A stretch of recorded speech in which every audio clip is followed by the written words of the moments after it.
Mi saludo en este domingo 16º del tiempo ordinario que corresponde hoy. Saludamos a todos ustedes que escuchan este programa de la emisora diocesana Nuestra Señora del Socorro, siempre en domingo, y por las emisoras comunitarias que transmiten desde las parroquias.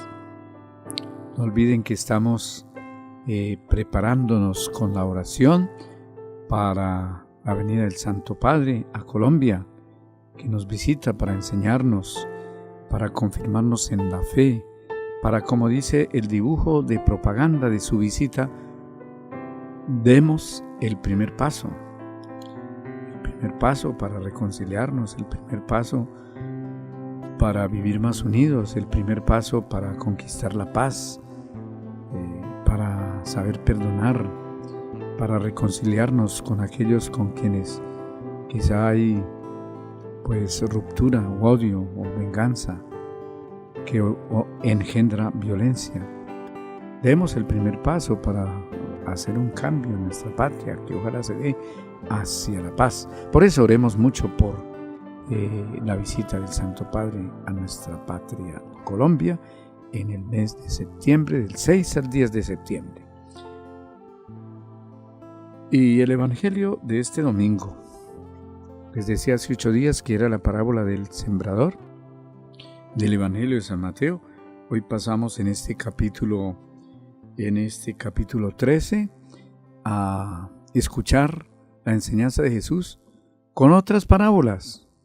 Por eso el Evangelio de hoy es un poco larguito, porque no es solamente una parábola, sino son 3 parábolas las que hoy nos presenta el Evangelio, para que estemos muy atentos a comprenderlas, a saberlas aplicar a nuestra vida, porque nuestro Señor nos enseña a través de parábolas, para que comprendamos, para que no cerremos nuestro entendimiento a una comprensión de su palabra y de su enseñanza. ¿Qué nos dice el Evangelio de hoy? Atendamos, escuchemos. En aquel tiempo Jesús propuso otra parábola a la gente.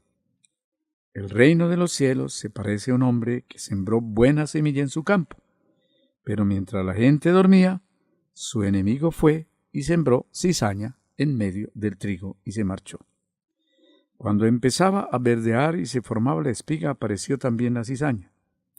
Entonces fueron los criados a decirle al amo: Señor, ¿no sembraste buena semilla en tu campo? ¿De dónde sale la cizaña? Él les dijo: un enemigo lo ha hecho. Los criados le preguntaron: ¿quieres que vayamos a arrancarla? Pero él les respondió: no, que al arrancar la cizaña podríais arrancar también el trigo. Dejadlos crecer juntos hasta la siega, y cuando llegue la siega, diré a los segadores: arrancad primero la cizaña y atadla en gavillas para quemarla, y el trigo almacenadlo en mi granero. Les propuso esta otra parábola. El reino de los cielos se parece a un grano de mostaza que uno siembra en su huerta. Aunque es la más pequeña de las semillas, cuando crece es la más alta de las hortalizas.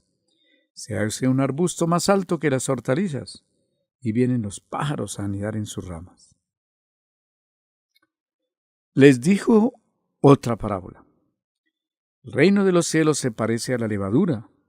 Una mujer la amasa con 3 medidas de harina y basta para que todo fermente. Jesús expuso todo esto a la gente en parábolas, y sin parábolas no les exponía nada. Así se cumplió el oráculo del profeta: abriré mi boca diciendo parábolas, anunciaré lo secreto desde la fundación del mundo. Luego dejó a la gente y se fue a casa. Los discípulos se acercaron a decirle: acláranos la parábola de la cizaña en el campo. Él le contestó: el que siembra la buena semilla es el Hijo del Hombre. El campo es el mundo. La buena semilla son los ciudadanos del reino. La cizaña son los partidarios del maligno. El enemigo que la siembra es el diablo. La cosecha es el fin del tiempo, y los segadores los ángeles. Lo mismo que se arranca la cizaña y se quema, así será el fin del tiempo. El Hijo del Hombre enviará a sus ángeles y arrancarán de su reino a todos los corruptores y malvados, y los arrojarán al horno encendido. Allí será el llanto y el rechinar de dientes. Entonces los justos brillarán como el sol en el reino de su Padre. El que tenga oídos, que oiga. Palabra del Señor, gloria a ti, Señor Jesús. Bueno, queridos hermanos, como dijimos hoy, el Evangelio nos presenta 3 parábolas. Y una de ellas es el trigo y la cizaña. Y es la que Jesús explica. Porque los apóstoles, cuando llegaron a casa, nos dice el Evangelio, le preguntaron, bueno, ¿cómo es este lenguaje? Explícanos. Entonces, en primer lugar, refirámonos a esta parábola del trigo y la cizaña. Nuestro Señor la explica muy bien, cómo aparece la cizaña después de que el sembrador, el agricultor, sembró el trigo. Y entonces aquellos muy inquietos le preguntan al Señor, ¿qué hacemos? La arrancamos. Y nuestro Señor explica también esta parábola, que conviene que la tengamos en cuenta. El que siembra la buena semilla es ¿quién? Jesucristo. ¿Y dónde la siembra? En el mundo. Ese es el campo. ¿Quién es la buena semilla? Los ciudadanos del reino, los discípulos del Señor. Ojalá estemos nosotros en este grupo de la buena semilla. En cambio, la cizaña son los partidarios del maligno, son los partidarios del mal. ¿Queremos ser trigo o queremos ser cizaña? Porque la cizaña se arranca para quemarla, porque no sirve. Y esos son los hijos del maligno, en que nuestro Señor narra también aquellos que como la cizaña hay que arrancarse, los corruptos, los corruptores, los malvados, serán los dignos de ser lanzados a las penas del infierno. Pero vea que nuestro Señor le dice a los segadores que no arranquen la cizaña, sino hasta cuando llegue la siega, cuando llegue la cosecha y tengan que coger el trigo. No sea que junto con la cizaña arranquen el trigo. Esta es una gran enseñanza para que nosotros aprendamos que el trigo limpio es cada uno de nosotros. Estamos llamados a ser creyentes, a ser amantes de la palabra de Dios, pero también a saber convivir con los que no creen. Por eso la Iglesia ha insistido en el diálogo interreligioso, cómo las distintas religiones deben entrar en diálogo, nunca en violencia, ni a nombre de la religión hacer violencia y hacer guerra a los contrarios en sus creencias. Bueno, nosotros en Colombia los católicos somos mayoría, pero hemos de vivir con respeto a las demás religiones, a las demás creencias. Eso dice nuestro Señor, hablando del trigo y de la cizaña. Cada cual comprenderá y entenderá a lo que se refiere nuestro Señor, de descubrir en los demás también valores.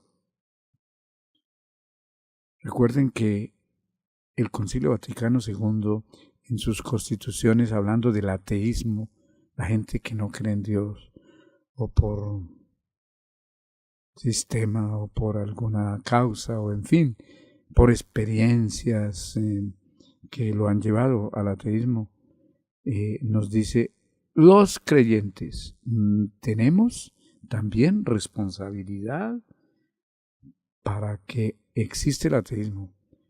¿Por qué? Porque exponemos la doctrina mal, porque damos antitestimonio.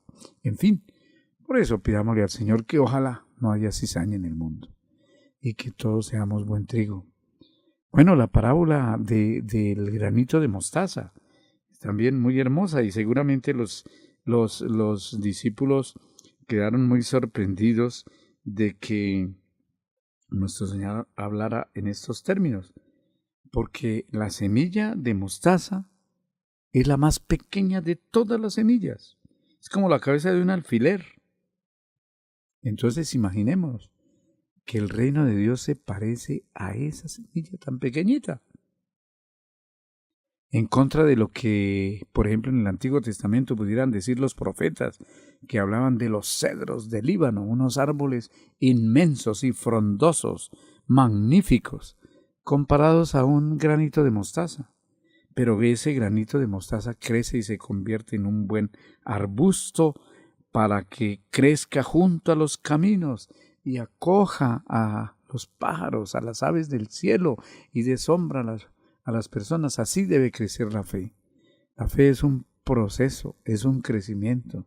No podemos estancarnos en nuestra fe, no podemos decir yo tengo fe en ese sentido de un estado, sino que yo estoy creciendo en la fe.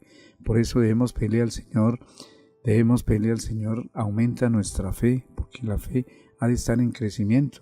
Los apóstoles le decían a nuestro Señor, yo creo, decía Pedro, pero aumenta mi fe. Esa ha de ser nuestra oración. Y la otra parábola, porque eran tres, la de la mostaza. Cómo es importante que la fe sea un fermento en la masa para que haga crecer la masa. Nosotros debemos dar un testimonio tan grande que seamos fermento para que la fe vaya impactando en los demás, ofreciéndose. La fe no se impone, decía el Papa Benedicto XVI, la fe no se impone, la fe se propone. Y el testimonio de nuestra vida es el que ha de llamar la atención. Miren cómo se aman, decía Jesús en relación con aquellos primeros cristianos, que así debería ser el testimonio. Ámense como yo los he amado, para que puedan decir, miren cómo se aman, y no que los demás digan, miren cómo se odian, porque ese sí no es el signo del cristiano, el odio, la venganza. El signo del cristiano es la cruz, sí, pero en la vida es el amor, el perdón, la reconciliación, que es lo que necesita Colombia en estos tiempos. Oremos mucho por la paz de Colombia y porque el Papa en su visita realmente nos confirme en la fe, en la esperanza, en el amor, que conducen a una vida realmente de hermanos, no de enemigos unos de otros, para formar de nuestra patria una nación en paz. A todos ustedes mi saludo y mi bendición, Padre, Hijo y Espíritu Santo, descienda sobre ustedes y sus familias y permanezca para siempre. Amén.